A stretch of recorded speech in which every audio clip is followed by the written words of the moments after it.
Trump and his allies are planning a major expansion of the powers of the executive branch. According to the New York Times, those plans include bringing independent agencies under direct presidential control. That would include the Federal Communications Commission and the Federal Trade Commission, and chiefly the Justice Department. He also would refuse to spend money Congress has appropriated for programs he does not like, and he would remove officials he does not like from intelligence agencies. With us now, Alyssa Farah-Griffin, CNN political commentator and former White House communications director for the Trump administration. Alyssa, let's say it's 2025, Trump is president once again.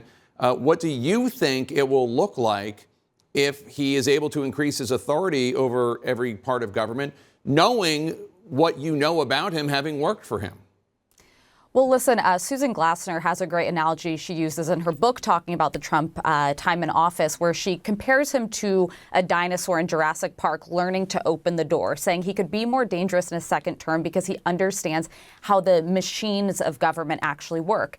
And I've warned about this. I can confirm everything that's in that New York Times piece because most of it was stuff that the former president wanted to do in his first term, but aides like myself and others talked him out of. And at the time, the argument was, this is too unpopular with the public. You need to focus on your reelection.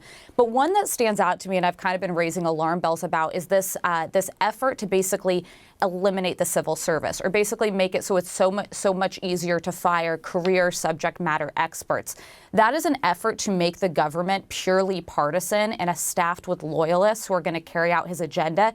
And having been in the Trump White House during COVID, I can't even really express how dangerous that would be had we not had experts there. So this is incredibly important reporting people need to pay attention to. So one of the people mapping out this new approach is someone you know, former Trump White House aide John McEntee. He was the personnel chief. Here's what he told the New York Times, quote, "Our current executive branch was conceived of by liberals for the purpose of promulgating liberal policies. What's necessary is a complete system overhaul," unquote. Do you think the system needs an overhaul? No, I think Johnny McEntee needs a civics lesson. There's nothing conservative about trying to strengthen these, trying to increase the power of the presidency and the executive branch. I'm old enough to remember when I was working for conservatives on Capitol Hill and we wanted to rein in the executive branch from overreach. What's laid out in the New York Times reporting is the opposite. It is making the president significantly more powerful than the co-equal branches, the judiciary and the legislative branch. And it's kind of being pitched under the guise of dismantling the administrative state, something that is popular with conservatives, but that's not, in fact, what Donald Trump wants to do.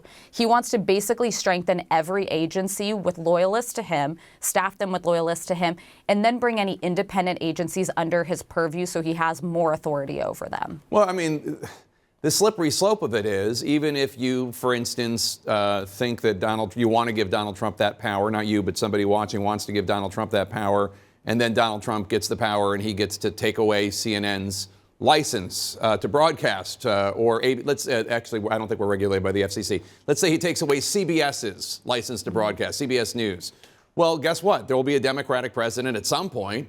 Does he get to take away someone else's? I mean, that's how it works, right? I mean, once these standards go away, they go away for everybody. And by the way, the press will come under attack. I don't know, this wasn't in the reporting, but CNN's Caitlin Collins knows well that the former president, when Trump was in office, he wanted to eliminate seats from the press briefing room. He wanted to relocate the press into a completely different part off the actual White House campus to create, to take away that era of being able to oversee and report on the comings and goings. So there'll absolutely be impacts. It's not dissimilar, frankly, from the argument that Mike Pence could overturn the elections because, okay, if you want to set up that precedent, then you're saying Vice President Harris can as well.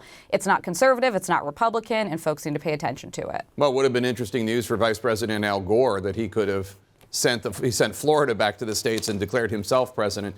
Thank you so much, Alyssa Farah-Griffin. I really appreciate your talking to us.